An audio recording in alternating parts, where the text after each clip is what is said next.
Hello.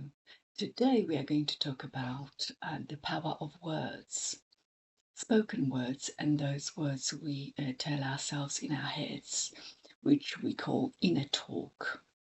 Now, um, most of us don't notice what we say, how we say it, and what is said to us.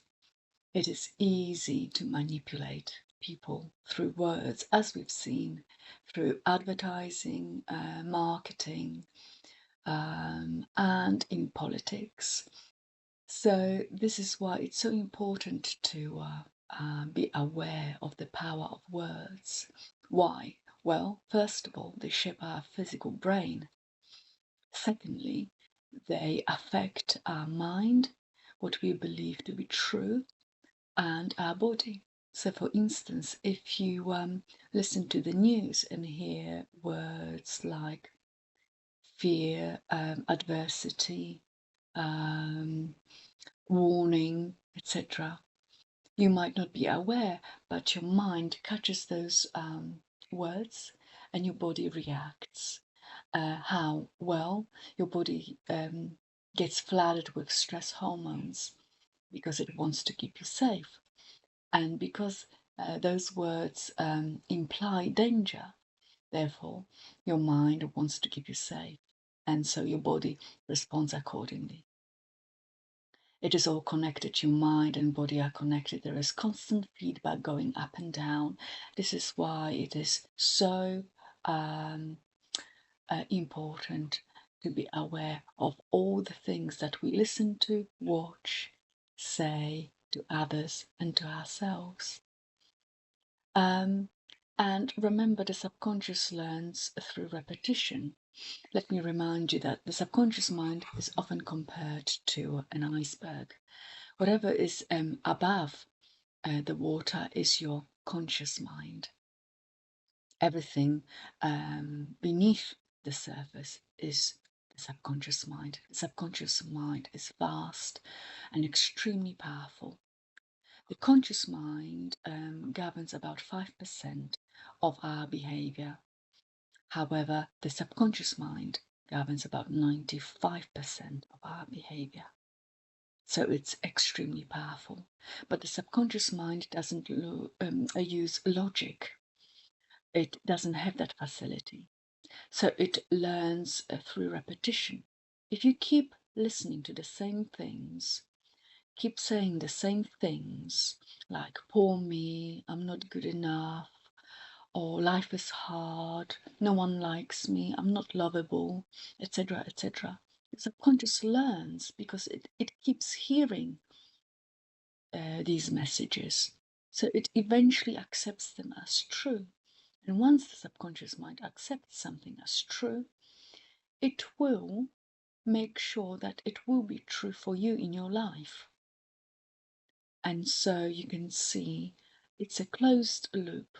We need to start noticing the way we speak, what we listen to, how other people speak to us, and then start changing it.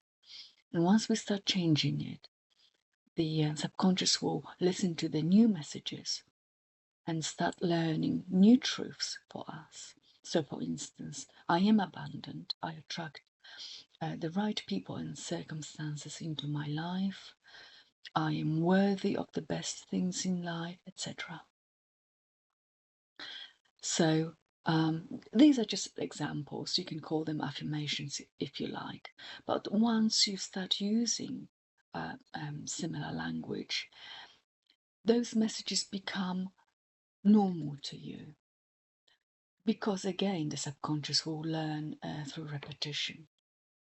And so bear in mind that, first of all, your body responds to the words you speak and listen to, and everything else in between.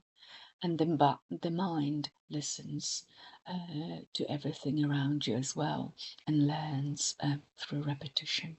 So no more words like I can't afford it, poor me, it's unfair, etc. If you want to be abundant in life, the words like poor, I can't afford it, should never be used.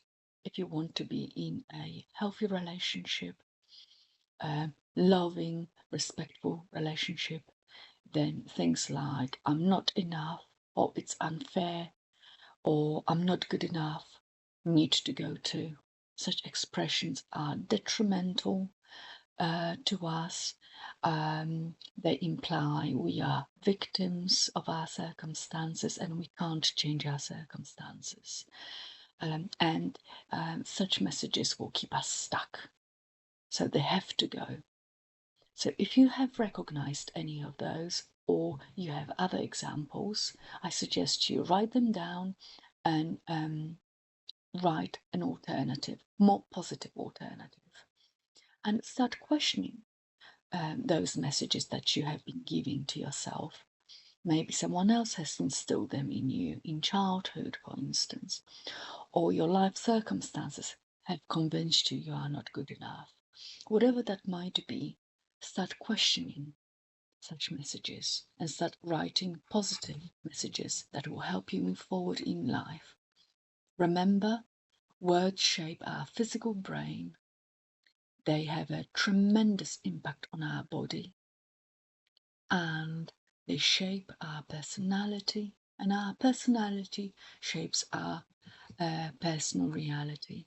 So if you want to change your personal reality, start with words you speak to others and to yourself, and also start with all the things that you listen to and watch and read.